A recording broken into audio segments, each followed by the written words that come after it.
Kejaksaan Agung Kejagung menetapkan Direktur Jenderal Perdagangan Luar Negeri Kementerian Perdagangan Dirjen Daglu Kemendak berinisial IWW sebagai tersangka kasus dugaan korupsi minyak goreng.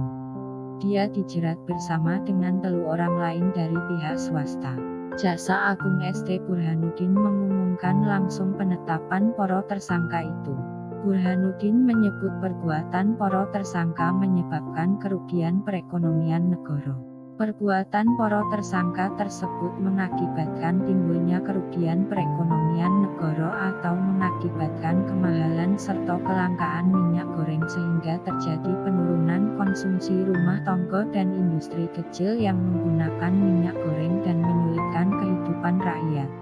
Adapun 3 tersangka dari pihak swasta adalah sebagai berikut. MPT selaku Komisaris PT Wilmar Nabati Indonesia. SMA selaku Senior Manager Corporate Affair Permoto Hijau Group PHG. PT selaku General Manager di bagian General Affair PT Musimmas. Menurut Burhanuddin, awalnya pada akhir 2021 terjadi kelangkaan dan kenaikan harga minyak goreng di pasar. Dalam pelaksanaannya perusahaan eksportir tidak memenuhi DPO namun tetap mendapatkan persetujuan ekspor dari pemerintah, ucap Burhanuddin. Kejagung pun mengusut perkara itu yang kemudian menetapkan 4 tersangka tersebut. Para tersangka itu diduga melanggar pasal 54 ayat 1 huruf A dan ayat 2 huruf A, B, E dan F Undang-Undang Nomor 7 Tahun 2014 tentang Perdagangan.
Assalamualaikum warahmatullahi wabarakatuh.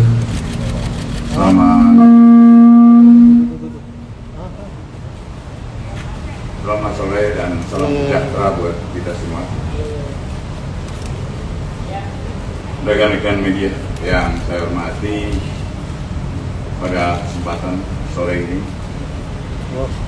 tentunya di dalam bulan Ramadan, saya mengucapkan selamat menjalankan ibadah puasa. Semoga di dalam pelaksanaannya ibadah kita diterima oleh Tuhan Maha Esa.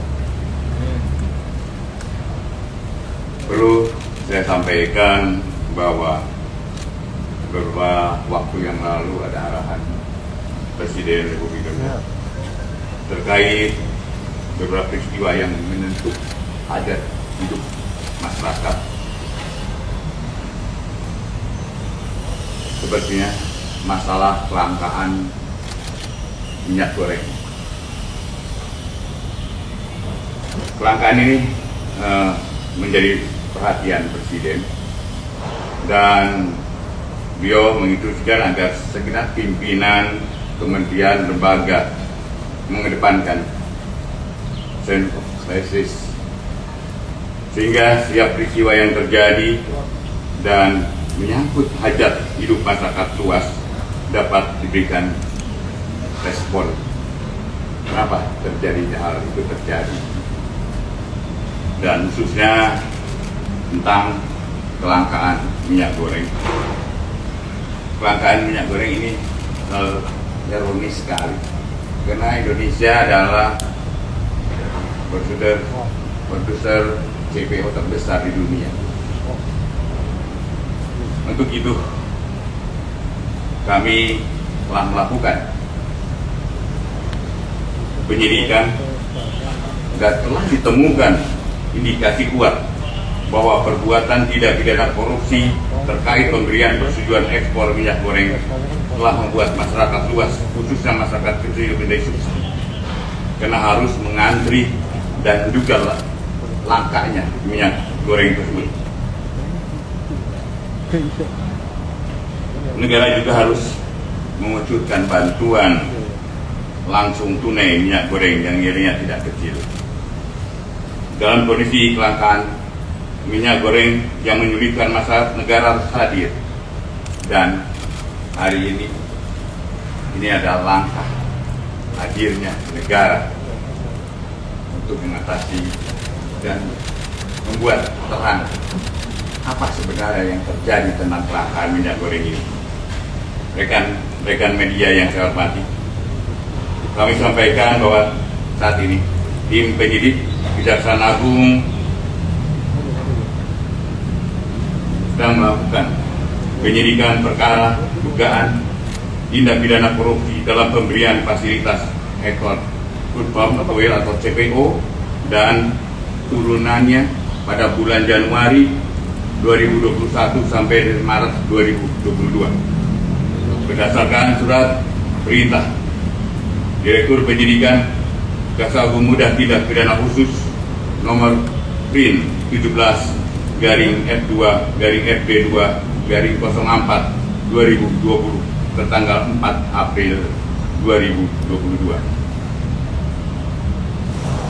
Pengungkapan perkara tersebut diawali dengan adanya peristiwa kelangkaan dan kenaikan harga minyak goreng di pasaran pada akhir tahun 2021. Atas peristiwa tersebut, pemerintah melalui Kementerian Keuangan dan atas peristiwa tersebut, pemerintah melalui Kementerian Perdagangan telah mengambil suatu kebijakan menetapkan DMO serta DPO bagi perusahaan yang ingin melaksanakan ekspor CPO dalam produk turunannya, serta menetapkan harga eceran tertinggi minyak goreng sawit. Namun dalam pelaksanaannya, perusahaan eksportir tidak memenuhi DPO, namun tetap memberikan persetujuan ekspor. Atas perbuatan tersebut diindikasikan dapat menimbulkan kerugian keuangan negara atau perekonomian negara. Berdasarkan laporan hasil penyidikan, ditemukan alat bukti permulaan yang cukup, yaitu kami telah memeriksa 19 orang saksi, 596 dokumen dan surat terkait lainnya, serta keterangan ahli. Dengan telah ditemukannya alat bukti yang cukup, yaitu minimal 2 alat bukti, sebagaimana dimaksud di dalam pasal 184 ayat 1 Kitab Undang-Undang Hukum Acara Pidana. Maka pada hari ini, Selasa tanggal 19 April 2022, jaksa penyidik telah menetapkan tersangka dengan perbuatan melawan hukum. Yang dilakukan tersangka adalah: 1. Adanya permufakatan antara pemohon dengan pemberi izin dalam proses penerbitan persetujuan ekspor. Kedua, dikeluarkannya persetujuan ekspor kepada eksportir yang seharusnya ditolak izinnya karena tidak memenuhi syarat, yaitu telah mendistribusikan CPO atau RPD palm oil tidak sesuai dengan harga persetujuan dalam negeri atau DPO, tidak mendistribusikan CPO dan RBD ke dalam negeri sebagaimana kewajiban di dalam DMO, yaitu 20% dari total ekspor. Tersangka ditetapkan 4 orang. Yang pertama, pejabat eselon 1 pada Kementerian Perdagangan bernama IWW, Direktur Jenderal Perdagangan Luar Negeri, Kementerian Perdagangan. Dengan perbuatan tersangka telah menerbitkan secara melawan hukum persetujuan ekspor terkait komoditi crude palm oil atau CPO dan produk turunannya kepada Permata Hijau Group, Wilmar Nabati Indonesia, PT Multimas Nabati Asahan, dan PT Musimas. Sementara itu, tersangka lainnya yaitu SMA, Senior Manager Corporate Affairs Permata Hijau. 2. Tersangka MPT, Komisaris PT Wilmar Nabati Indonesia.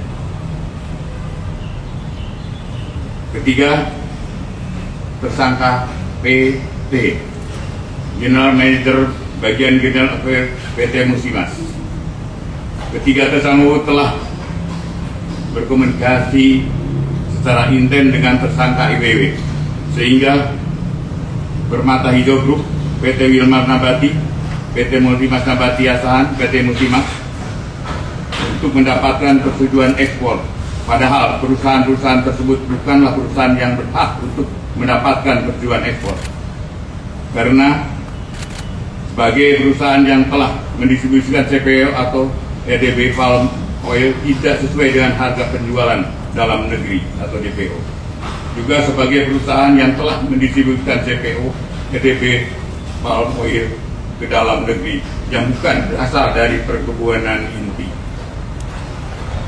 Perbuatan tersebut telah melanggar pasal 54 ayat 1 huruf A dan ayat 2 huruf A, B, C, ABE maksud saya, dan F Undang-Undang Nomor 7 Tahun 2014 tentang perdagangan, Keputusan Menteri Perdagangan Nomor 129 Tahun 2022, yaitu Junto Nomor 170 Tahun 2022 tentang penetapan jumlah untuk distribusi kebutuhan dalam negeri dan harga penjualan di dalam negeri.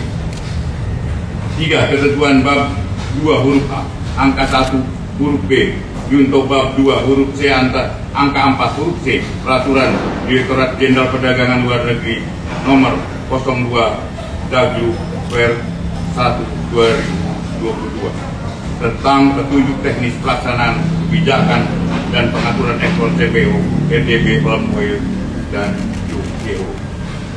Para tersangka dilakukan penahanan, ditempatkan yang berbeda berdasarkan surat perintah penahanan Direktur Penyidikan, yang pertama adalah IWW dan MPT, masing-masing ditahan di Rutan Salemba, Sabang, Kejaksaan Agung selama 20 hari terhitung mulai tanggal hari ini 19 April 2022 sampai dengan tanggal 8 Mei 2020. Tersangka SMA dan tersangka PT masing-masing ditahan di Salemba, Sabang, Kejaksaan Negeri Jakarta Selatan selama 20 hari mulai hari ini 19 April 2022 sampai dengan 8 Mei 2022.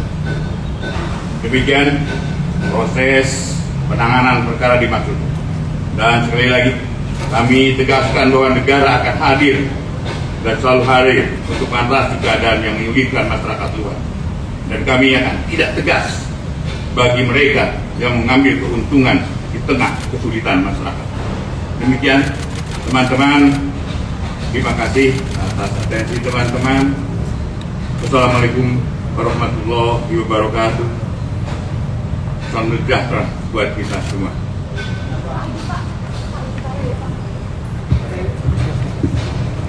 Pak, izin kami TV One ingin menanyakan berkaitan dengan hasil konferensi pers tadi yang disampaikan mengenai barbuk awalnya ini seperti apa saja Pak? Kemudian yang kedua, apakah mafia migor ini sudah bermain sebelum adanya kelangkaan migor? Dan juga tadi kan disebutkan ada 3 perusahaan swasta. Sebenarnya kan perusahaan swasta yang berkaitan dengan migor ini kan banyak juga Pak. Mungkin ada lagi dari perusahaan swasta lainnya?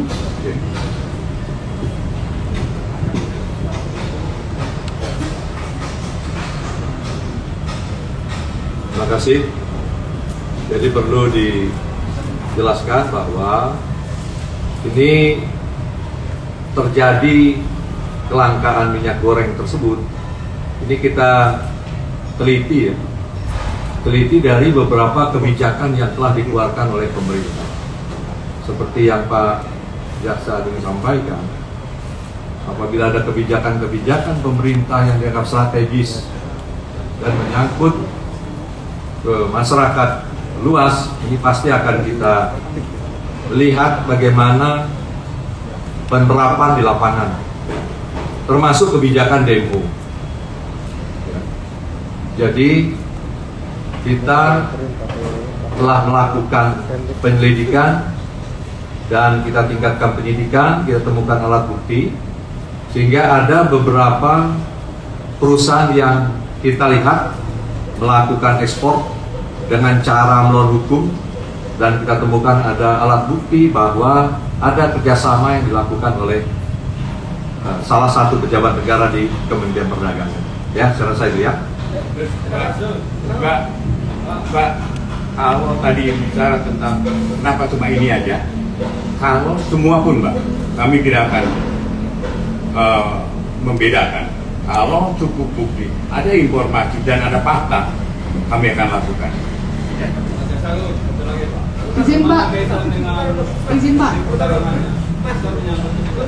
Izin Pak, saya ingin bertanya, bagaimana apabila yang terlibat dalam penanganan perkara ini sampai ke level menteri? Apakah kejaksaan tetap berkomitmen untuk menyelesaikan perkara tersebut? Mbak, bagi kami, siapapun, menteri pun, kalau cukup bukti, ada fakta, kami akan lakukan itu.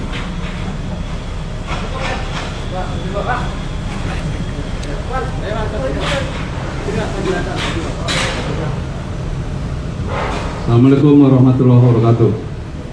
Selamat sore Pak Jaksa Agung. Pertanyaannya sebenarnya sederhana saja. Kalau saya mencermati dari penjelasan dari Pak Jaksa Agung, ini kan menyangkut kebijakan ekspor.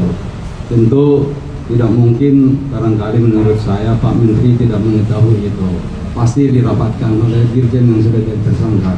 Pertanyaannya, apakah Pak Menteri ini sudah dimintai keterangan oleh penyidik sehingga terang benderang perkara ini? Terima kasih Pak. Assalamualaikum warahmatullahi wabarakatuh. Karena penyidikan ini kan baru mulai tanggal 4 dan kami akan dalami ini kebijakan dan kami akan dalami. Kalau memang cukup bukti, kami tidak akan melakukan hal-hal yang sebenarnya harus kami lakukan. Artinya siapapun pelakunya, kalau cukup bukti kami akan lakukan. Satu lagi, Pak.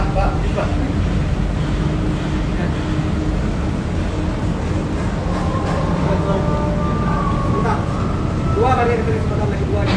Silakan Pak. Izin Pak Cindy dari Kompas TV. Kan ini ada dugaan tindak pidana korupsi dan juga gratifikasi Pak. Apakah sudah ada angka berapa dugaan gratifikasi yang diterima? Kemudian juga adakah kerugian negara yang sudah dihitung Pak? Terima kasih.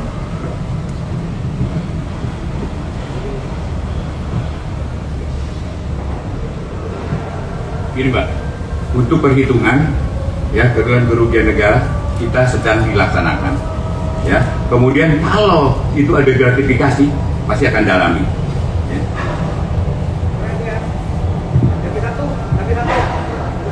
Ya, Assalamualaikum warahmatullahi wabarakatuh Pak. Izin Pak, saya Alan dari Fajar Indonesia. Pertanyaan pertamanya terkait dengan kerugian negara. Kalau kita lihat kan ini dampaknya seluruh Indonesia Pak.